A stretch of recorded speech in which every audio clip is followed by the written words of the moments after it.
All right, happy Monday, everybody. Welcome back. Episode 51 of The Brick Wall. Really happy to be joined by Mike Concessions down in South Florida. So how you doing, Mike? Amazing. Thank God. How's everything by you?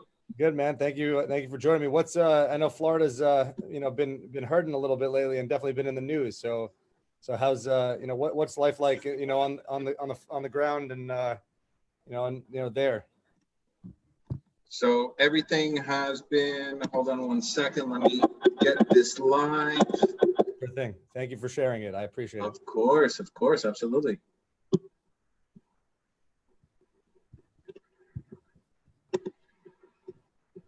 I don't know if I'm going to have success with this. We'll try one more time. No worries.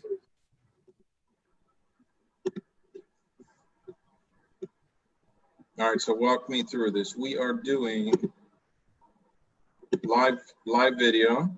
So if you go to my profile, this is so everyone can know. Go to my profile and you click watch party. But we can we'll share it afterwards. So we'll share it on everywhere else. But since we're live, why don't we jump right in? Tell us about Concessions Realty Group.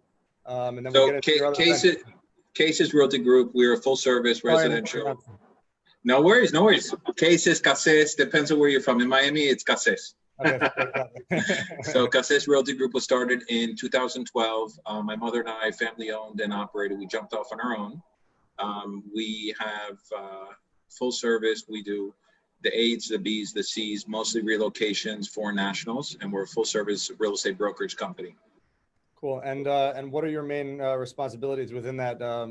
Within Concessions Realty Group? So I'm the managing broker. I'm co-broker with my mother, Mary Cases.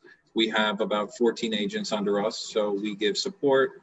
We do tag teaming if they go for a $20 million listing, $5 million listing, and we offer full support, and we manage our portfolio as well for the family, as well as third-party management.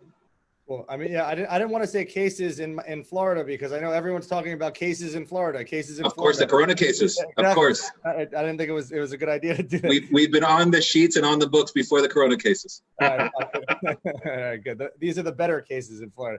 The better cases, exactly. Yeah. So the good case. Yeah. So also, I know you run and a principal at Lower East Side Management. So can you give everyone some insight as to what that is as well? Yeah, absolutely. So also formed in 2012. Jumped into it. It's a full service commercial real estate brokerage as well as management. We also do representation in Florida, New York, and Indiana. Everything from the A's, B's, and C's, multifamily, healthcare. We just opened up a new healthcare brokerage and third-party management as well called ACA Realty Advisors in Florida. Cool. That's awesome. So you got a lot on your plate, my friend. With cases, exactly. Exactly. So, I mean, clearly real estate runs in your family. You made a bold decision to, partner with your mom and to go out and, I was reading about her and how she sold her first home at age 16. I mean, tell me about that. I mean, and then did you beat her record? Oof. So the question is which record? So God bless my mother. It's definitely in her genes. So technically I'm third gen at this point. Rest in peace. My grandfather in Indiana was a developer. My mother, started off here in Florida, in Miami, and we began Cases Realty in 2012. But before that, she was top producer of about 50 agents in-house at a local brokerage. And did I beat her records is the question. Is she signed on? Is she listening? I don't know. So technically, yes and no. We go after different asset classes. She has a great farmed area. We do mostly foreign nationals. So depending on if it's from a certain part of Europe, we kind of have our own little niches. We definitely don't compete. We do a lot of sharing, a lot of co-brokering together. So there's not much competition with my mother and I, but yes, we have our own, we bring our own things to the table. Yes. So at what point did you know that you were going to jump into it? I mean, you're third generation. I'm a third generation attorney. I went to law school for 10 days and I dropped out. I'm a law school dropout, but at what point in your life did you know that this was going to be your career? That is an unbelievable question. And speaking of switching career paths, 2008 came. and I was supposed to be a therapist, change careers 100%. I received a phone call from the family saying, hey, we need you. So my dad is an architect in GC, design build, and he was building many communities at the time. So when I jumped in, I immediately got licensed, and thank God the rest is history. So it was a change of path from, let's say, 2010 graduation from university to real estate. Yes. So you weren't slanging real estate at 10. You still wanted to be a firefighter and then a therapist, and you came. I actually wanted to be a attorney. Cases solves cases. All right, I love that. That was my bar mitzvah speech. You could have gone for another 10 days after me. You know? So Exactly. talking about real estate, you jumped into the business, working with family. I didn't know that your dad was an architect in GC. So I was going to ask about your mom, but, maybe give us, from both of them, what's the greatest lesson, as far as real estate in your career that you've gotten from your folks? That is an unbelievable question. I can honestly say it's patience, and this sums up everything. You can laugh all the way to the bank, meaning you're going to have sometimes difficult clients. You're going to have easy clients, and the easy ones sometimes make up for the difficult ones and vice versa. So just laugh all the way to the bank. They're not all clients, especially when you're doing third-party brokerage, fit into a little mold. So the good thing is there's someone for everyone, and we try to be that person at Cases Realty Group. That's good advice. What advice, now that you've been in the industry for a while, would you give to an aspiring broker, agent, someone who's trying to break into the industry? That is great. And going back to lessons learned from the family, you specialize and your word is gold. Specialize in what you can and your word is gold. You have to have honor, and whatever you do, you say you're going to do, you do it to the utmost respect that you can. That's also fantastic advice. And, everyone, I always hear friends who are starting out like rentals, but, choosing a specialty early on and certainly making sure that your reputation is golden, that everything that you're doing is, that's cross industry and, across the board, fantastic Absolutely. advice. So, real estate market, real interesting. I have a lot of, questions, whether, with everything that you do, but, back in, March, April, when everything was starting to lock down, I know it wasn't, locked down as much in Florida then. But back then you didn't have this Corona shuffle that I call it, people moving around the country and trying to get out of, the bigger cities, et cetera. What was it like back then in, the beginning of the pandemic when people were locked in other cities and not necessarily moving?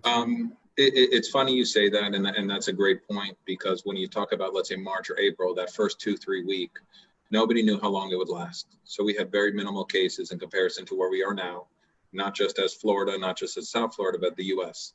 We have a lot more cases. But reality is, thank God the economy's been great, and we did have a lot of canceled transactions. Let's say April and May, we had probably anywhere from 8 to 9 transactions a week canceled.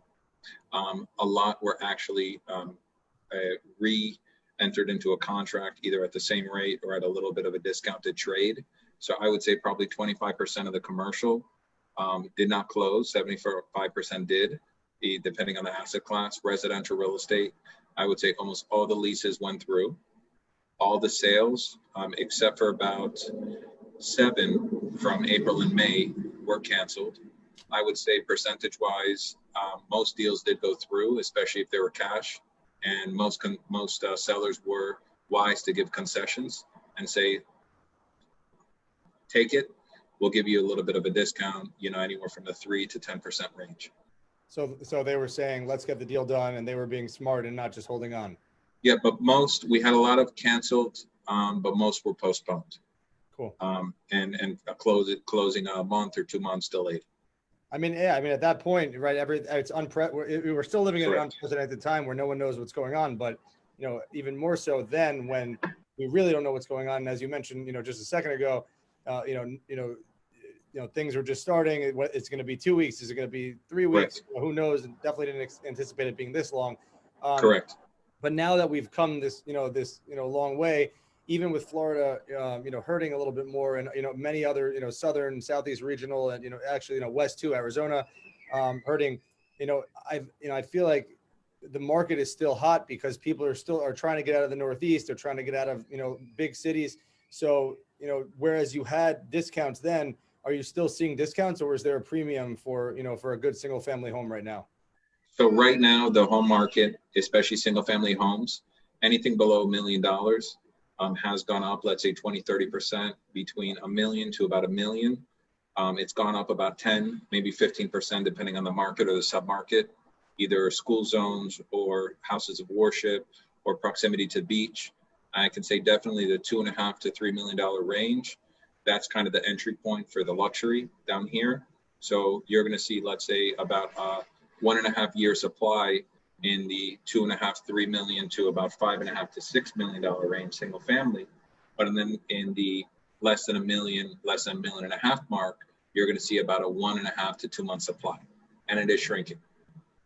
And why is that? Is that more because people want to get out of those cities and they want to get out of condos or apartments, or is it because the interest rates are low, or is it a combination of those motivations? So interest rates are very low. A lot of refinances have been going on. That's a great question that I'll actually give you a little bit of the transparency from a lot of the lenders that I work with, either from New Jersey, New York, Connecticut, Chicago, Illinois area that also lend locally in Florida. So it's kind of that triangle between New York, California, and the lenders are lending more than they've ever lent for, not for refinances, for purchases, for primary residence. So it's very healthy. And with that being said, I think that cash transactions are very prevalent, up to about 3-4 mil. But right now, anything that's considered a jumbo loan, it's a little bit, before they used to take hair samples, blood samples. Now they're taking the next generation previous as well. So it's the lending laws have changed quite a little bit, but they're still lending heavily.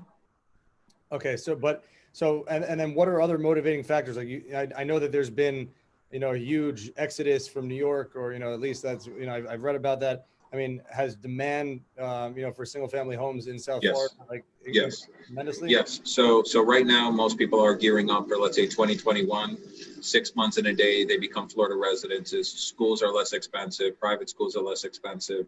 Camp, any type of third-party venues, third-party services that are typically, cost plus of, the four-star index or whatnot. New Yorkers are taking advantage of cashing out from their 2-bedroom apartments for $1.5 million, $2 million, and really taking advantage of a 4,000 square foot with a private pool, barbecue. Some are on the water, some are not. They are taking advantage even of long-term leases, where traditionally vacation homes are coming in. I'm going to sign a 6-month lease until I buy a home.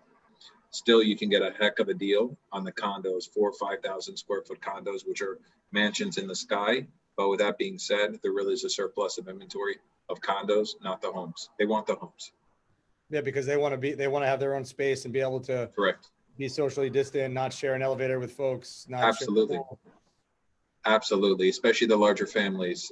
They're really taking advantage of the water sports, going to the weekend or during the week, depending on the mobility people have right now, especially in the finance, the law, the accounting world. You can have your office and representation in whatever city you are from, but obviously work remotely. People are relying less and less to the one-on-one and more on what we're doing. Exactly. So, I mean, so is having a home office or a 5th bedroom, a big aspect as well? It's a great question. Most people now are being challenged. Can I maximize my 4-bedroom? Can I maximize my 5-bedroom? Can I convert that garage? I've spoken to 2 people, previous clients who recently purchased, and they said, we're going to convert the garage. So now they're having a 4,500 square foot, and they're carving out, let's say, 1 out of the 2-car or 2-car garages in general. They're taking advantage. Absolutely. Or kids area, playroom, just to find a quiet space at home. Absolutely. Yeah, it's hard to get work done with the little kids yelling and running around. So it's important to do that. So I mean, what's your thought on the major cities? Like, I mean, New York, for instance. I mean, do you think that there's going to be a mass exodus, and with those $1.5 million 2 bedrooms, and I've always said, I live in New Orleans now, but I was living in New Jersey. Correct. I left the city because we could work our butts off, but I still think in many senses it's unaffordable. It's tough to buy. I mean, or everything you do Correct. in life goes to that small box in the sky. Do you think that that's, going to be unsustainable, moving forward, or do you think that rebounds eventually? I truly believe in other cities. It really comes down to education for kids. The larger the homes, people are moving to the burbs, or they're moving to larger properties that do have space because of kids. So kids, if you're investing in real estate, you're obviously investing in the real estate with education as a whole. So if it's in South Florida, if it's in Jersey, it's in Texas, we're having a lot of third party who had summer homes here, who had their chalets or whatnot on the beach or on the water, where they would be 2, 3, 4 months out of the year. It's the same thing as most of the New Yorkers do. So they're moving to their assets here in the U.S. Okay, Absolutely. so they're leaving their small apartments and coming down. Even overseas, we do mostly foreign national. Okay. So I would say 90% of our relocations are foreign nationals and big corps, such as, I'm not allowed to say the representation that I do, but as far as the financial institutions, 3 of the large 4 in accounting as well as finance, we actually represent them here with their HR. So we do a lot of relocations, and most of them are not going back at all. They're here on a 1 to 2 year term to their turnaround, but they're buying. It's incredible. And where are they mostly coming from? South America, Europe? I would say a large portion is coming from Spain. They're coming from Italy, a lot from Portugal. We've had them as far as Libya, Israel, Tunisia, Morocco. The list goes on. And the foreign nationals are coming here. And depending on their legal status, they're not just coming here and paying, but they're buying, and they're using it, let's say, 6 months and a day. So they are staying here full time. So again, so you're talking about that 6 months and a day. Let's talk about local taxes in Florida and the benefits of that. I mean, what sell me on that. What's the So as a Floridian, as a local native, I'd never heard of state income tax. I don't know where you are from. Obviously, I do know, but reality is between New Jersey, the tri-state area, where you're paying local, state, federal, it's tough. The savings here for every million, you're saving about 200K, 221K, $1 million net. That's a lot of dough. That's a lot of dough, and especially the savings with the private schools. So when you're, let's say, doing about 50 to 55,000 per student per year, when down here in South Florida, preparatory school is really about 35 to 40 as well. So it's a savings. I've been telling Daniela, my wife, that if we move to Florida, the tax savings could pay for our mortgage. Absolutely. Yeah. It can pay for the mortgage. It can pay for the retirement. It can pay for lots of things. Yeah. So it can pay for the boat, the yacht. I'm selling her hard. I don't know. I'll start with the small where we have cabins. Let's switch gears a little, and I want to get back to residential. But Lower East Side management. You said again you do offices, nursing home, construction. So the nursing home industry is something that's been touched or ravaged by Corona. Obviously, there's a greater need and a greater need for care. Obviously, New York. Bumbled that, a lot. We won't get into politics, but, there were definitely issues there. What's it been like, as an industry insider during this time in the nursing home industry? It's a great question, Warren, and it's been very tough. So we're mostly on the real estate, the PropCo versus the OpCo, but I can tell you it rolls down obviously to the real estate holder, the real estate investor. The OpCo, which is governed down here in Florida by an agency called ACA, they immediately pressed for every facility to test for Corona. But when you're having so many moving parts of people coming in and out, either the nurses, the techs, the physicians, ALF, SNFs, all the way down to daycares, which are also governed by the same entity or DCF, there is a 30% in daycare that they're allowing you to maintain. And as far as the healthcare, the daycare, it's tough. And I foresee a lot of litigation, unfortunately. And it's a very tough space to be in right now in Florida, South Florida, especially with the congestion. But it is what it is. It's definitely going to rebound, and there's going to be a lot of trading. Unfortunately, a lot of lawsuits, a lot of litigation for the unforeseen, especially since it's governed by either private pay or the insurance. So So it'll be a very nice turn, but there's still a lot of trading and moratoriums, unfortunately. do you think there will be, transactions, or do you have any clients who are trying to get out of, senior care facilities? Unfortunately, I do, where there are several moratoriums on the property. So if that moratorium isn't lifted, then that means that their facilities will be transferred out and phased out. So let's say they have 100 beds, and those 100 patients are going to need to be transferred out to other. There's no vacancy that can fill, let's say, a 100-bed facility times 10 if they have 10 or 15 facilities. So reality is now you're talking about easily 1,000 to 1,500 beds. So you're talking about $40–50 million worth of real estate that unfortunately is going to have a stronghold on it. And if they don't have the license to transfer over, do some type of transfer of ownership, it's going to be very tough. So only the future will tell. It's definitely going to be interesting. I'm on the sidelines for this one. So I'll let you know how that pans out. I mean, I think I know the answer to this question, but which of, like, all the management services that you provide with Lower East Side has been the most difficult during this time? I mean, or since we dealt with nursing homes, like, of the others. Of the others, I would say retail. For residential, thank God everybody's been paying. At the very high end are the ones that have asked for concessions. We've just written them off. Any type of third-party management, I would speak with the ownership, or we would speak with the ownership and say, give them what they want for May or June, give them 50%, 50%, 50%. And after that, in the event, then we can start actually taking care of the deposit structure. But retail's been really tough. A lot of retail down here in South Florida is used as flex, or it's used as, let's say, office. You typically have better parking ratios than, let's say, the office parks, and they're typically situated in better locations. So sometimes 50% of a local, B or C class would be office. So unfortunately, those guys are saying, we're done. No one's coming in. Take our deposits. We're leaving. So it's going to be a little difficult to re-tenant, but reality is we're taking advantage and taking care of shopping centers, doing work. A lot of the cities right now are very easy to work with as far as inspections and code. And so we're taking advantage as a company, but every owner is different. So, I mean, again, yeah. How do you approach, like, what was the first conversation like that, like, with an owner of saying, we need to give concessions, like, people are stuck at home. I can't see that being easy. And I know now that we're further into this, that's becoming more of a norm. Correct. And people Correct. are, understanding because it's a global crisis. But what was that like initially? Unbelievable question as far as the conversations with the landlords.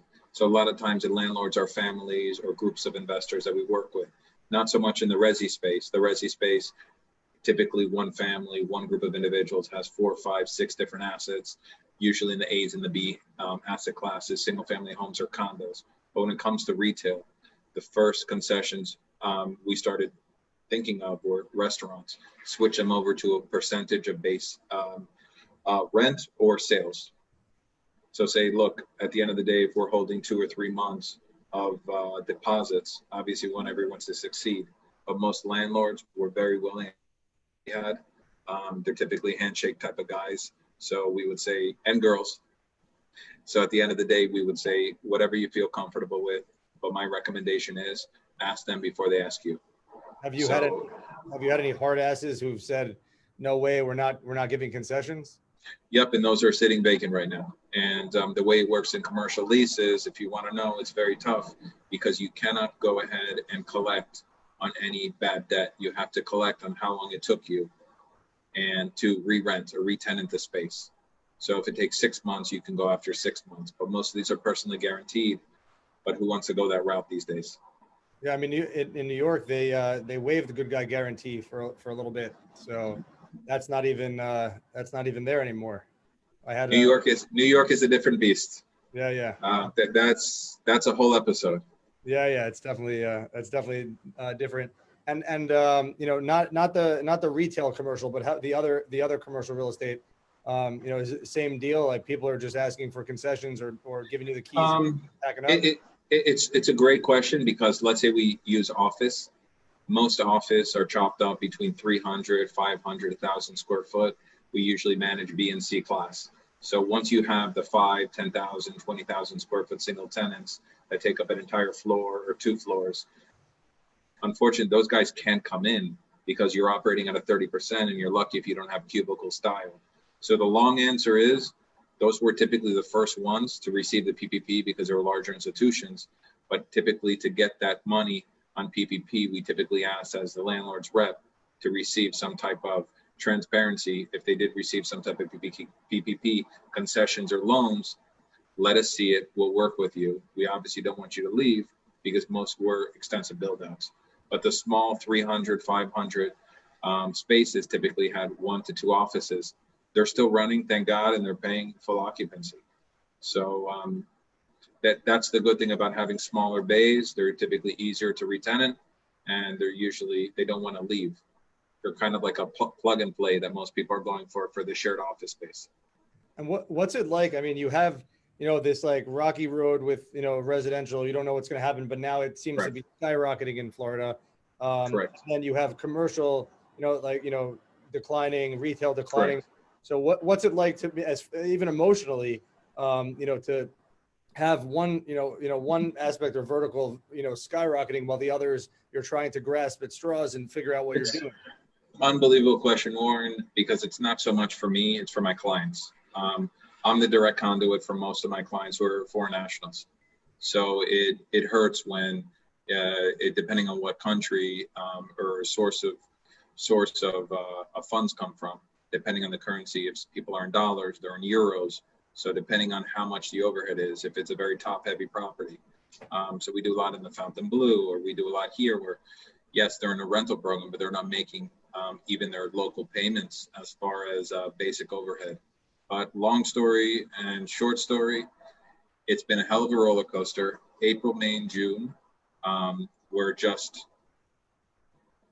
as far as it hit rock bottom in April, and then May and June really went up, and it's been nonstop going up. And I believe that we're up about 20-30% in most markets.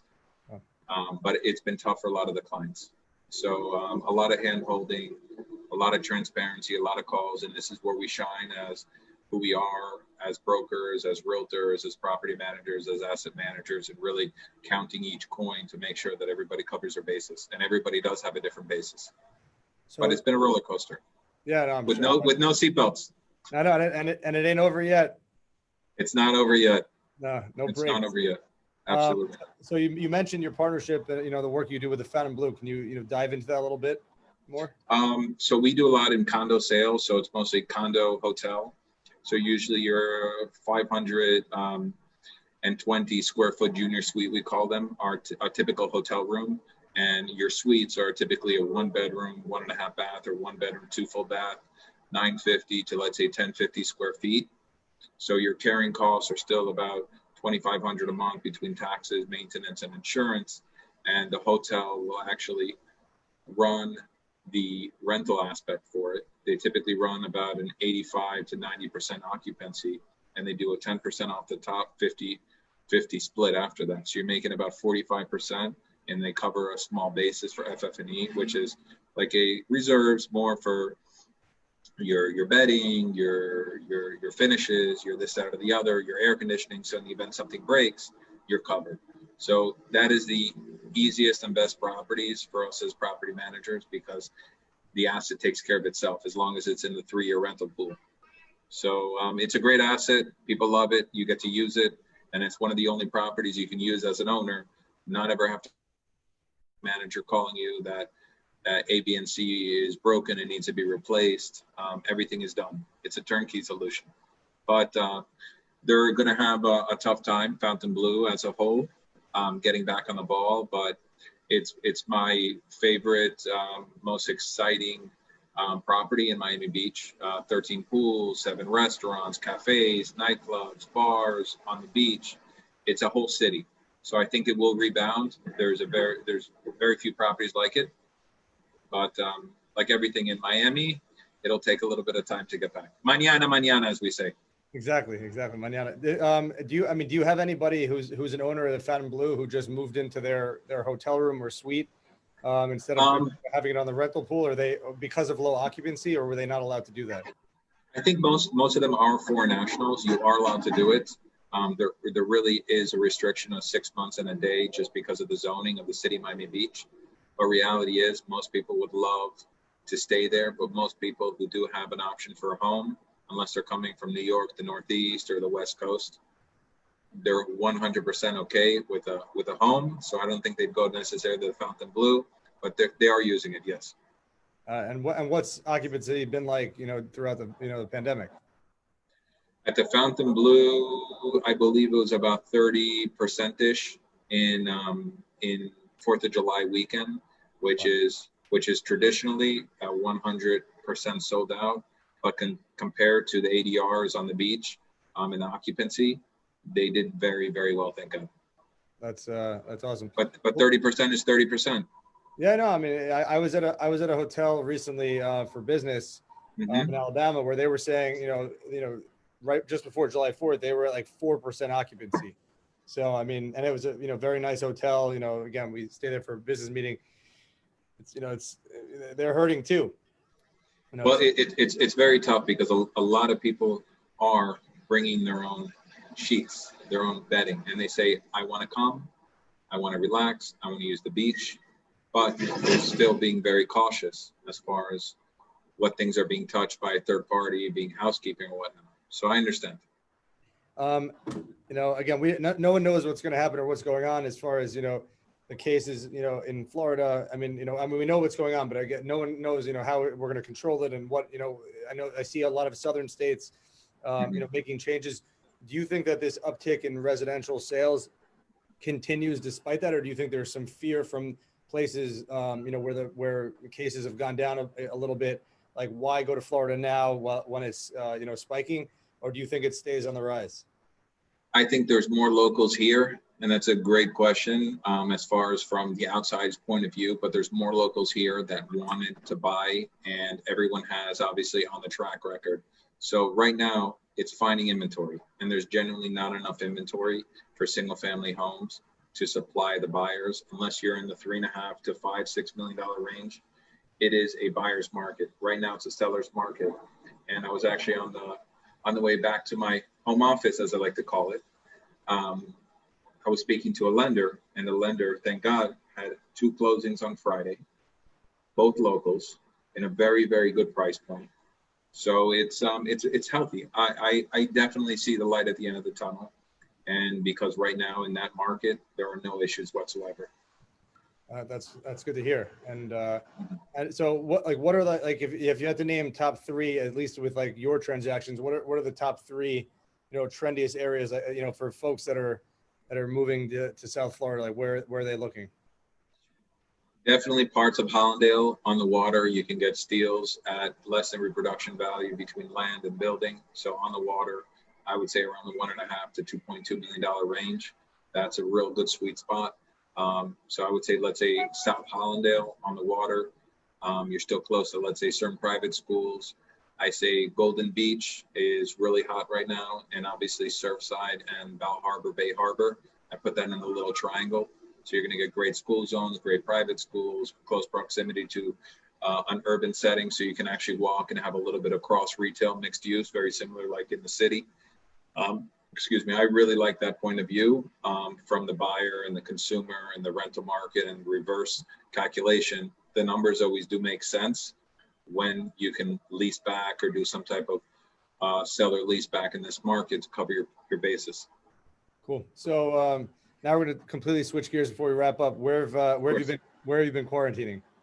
So I've been quarantining in my apartment, in my condo here in Aventura with my wife and my son. I have been going to the office. We immediately, between my mother and I, we took turns, one day here, one day there, as far as who'd go into the office. But Aventura and taking my walks here, which has been great.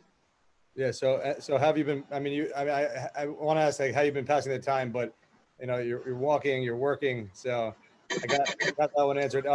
Any TV shows or books that you've read or watched during the pandemic to pass time? That's an unbelievable question, and especially with the time that we've had. The things I've wanted to do, pick up a few books here and there. A book I did a reread called Shantaram. I picked this book up in India, which is a really cool read, a heavy read. As far as pages, it's about 600-700 pages, which is great. Definitely picked up some Netflix, Casa de Papel. House of Paper, which has been really cool, and catching up on some Fauda, which is great. Absolutely. So, Mike, I really, thank you so much for, for joining me from Florida. Thank you for, talking about the real estate market. I look forward to selling my house in Jersey and moving down there, and we'll be talking, not on here. Then I'll see you, God willing, in one of the top 3 tiers we mentioned. So. Yeah, absolutely. Yeah, I got to work a little harder first. But before we wrap up, tell everyone where can Lower East Side Management and Cases or Concessions Realty be found online? Online at lesmanagement.com, LES as in Lower East Side, and casesrealty.com, CASES realty.com, and give me a shout anytime. All right, man. I really appreciate you joining me. I really appreciate you. Thank you so much for your time. Have an amazing week, and stay safe out there, right? Thank you, man.